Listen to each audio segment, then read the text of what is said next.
29 সংখ্যক ৰাষ্ট্ৰীয় শিশু বিজ্ঞান সমাৰোহত এইবাৰৰ মূল বিষয় আছিলে বহনক্ষম জীৱনৰ বাবে বিজ্ঞান আৰু এই মূল বিষয়টিৰ ওপৰতে আমাৰ বিদ্যালয়ৰ দুজন ছাত্ৰ মৌচুম হাজৰিকা আৰু প্ৰীতম সোণোৱালে এটা প্ৰকল্প প্ৰস্তুত কৰিছিলে আৰু সেই প্ৰকল্পটো আছিলে আমাৰ অসমৰ পৰম্পৰাগত ঢেঁকী তাৰ কাৰ্যক্ষমতা উন্নতি সাধন আৰু এই প্ৰকল্পটি প্ৰথমতে আমাৰ ছাত্ৰসকলে জিলা পৰ্যায়ত প্ৰতিযোগিতাত অংশগ্ৰহণ কৰিছিলে আৰু জিলা পৰ্যায়ত মুঠ 60টা প্ৰকল্পৰ ভিতৰত 6টা প্ৰকল্প ৰাজ্যিক পৰ্যায়লৈ নিৰ্বাচিত হৈছিলে আৰু তাৰ ভিতৰতে এই প্ৰকল্পটো আছিলে আৰু ৰাজ্যিক পৰ্যায়ত ডিব্ৰুগড় বিশ্ববিদ্যালয়ত যি অনলাইন পদ্ধতিত যি প্ৰতিযোগিতা অনুষ্ঠিত হৈছিলে তাৰ ভিতৰত 191টা প্ৰকল্পৰ ভিতৰত 26টা প্ৰকল্প ৰাষ্ট্ৰীয় পৰ্যায়লৈ নিৰ্বাচিত কৰা হৈছিলে আৰু তাৰ ভিতৰতে আমাৰ এই প্ৰকল্পটো নিৰ্বাচিত হৈছে সেই 191টাৰ ভিতৰত আৰু এই 26টা প্ৰকল্পই ভৱিষ্যতে ইয়াৰ পিছতে মানে ডিচেম্বৰ মাহতে হ'ব চাগে আমাৰ ৰাষ্ট্ৰীয় পৰ্যায়ত যিটো প্ৰকল্পৰ প্ৰতিযোগিতা তাত অংশগ্ৰহণ কৰিব আৰু সেই প্ৰকল্পৰ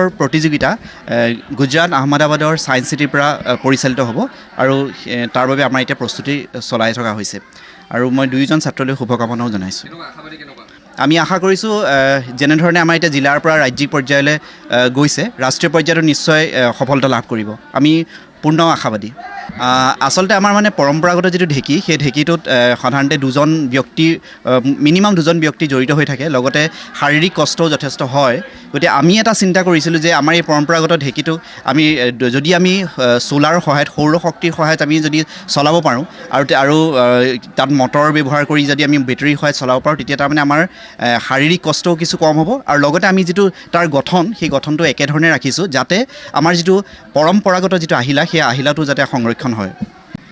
ইয়াত আমি দুখন চ'লাৰ ইউজ কৰিছোঁ আৰু এটা বেটাৰী তাৰপিছত মটৰ আমি এনেদৰে ইউজ কৰিছোঁ। তাৰপাছত আমি এইটো পৰম্পৰাগত ঢেঁকীৰ দৰেই আমি বনাইছোঁ। আমি অকল যিজন মানুহে ঢেঁকী দি থাকে সেই মানুহজন আমি আঁতৰাই মেলি আমি তাত মটৰ প্ৰয়োগ কৰিছোঁ আৰু লগতে আমি এইটো ঢেঁকীটো আমি এটা আৰ্হিহে প্ৰস্তুত কৰিছোঁ। এইটো আমি এটা ডাঙৰকৈ আমি স্থাপন কৰিব বিচাৰোঁ। আমাৰ এইটো বনাওঁতে প্ৰায় 7 দিনমান লাগি গৈছে। আমাৰ প্ৰথমতে শিক্ষাগুৰুৱে ক'লে যে এনেকৈ বস্তু বনাবলৈ ওপৰৰ পৰা অৰ্ডাৰ আহিছে তোমালোকে কম্পিটিশ্যনত যোগদান কৰিব লাগিব। তাৰপাছত আমি ভাবি উলিয়ালোঁ যে দুয়োজনে ভাবিলোঁ এটা দল গঠন কৰিলোঁ।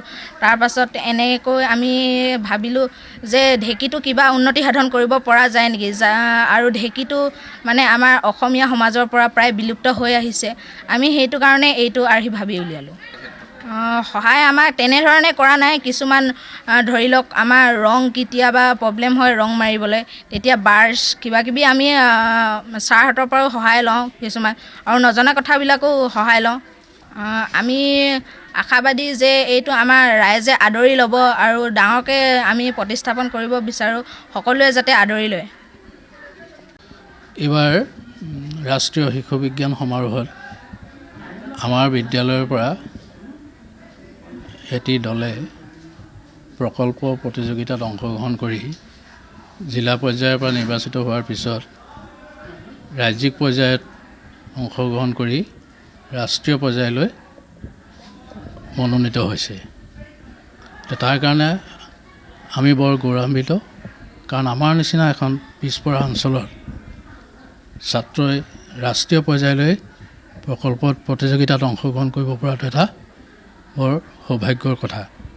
গতিকে ভৱিষ্যতেও ছাত্ৰকেইজনে যাতে আৰু উন্নতি কৰিব পাৰে তাৰ কাৰণে মোৰ ফালৰ পৰা মই তেওঁলোকক শুভেচ্ছা জনাইছোঁ।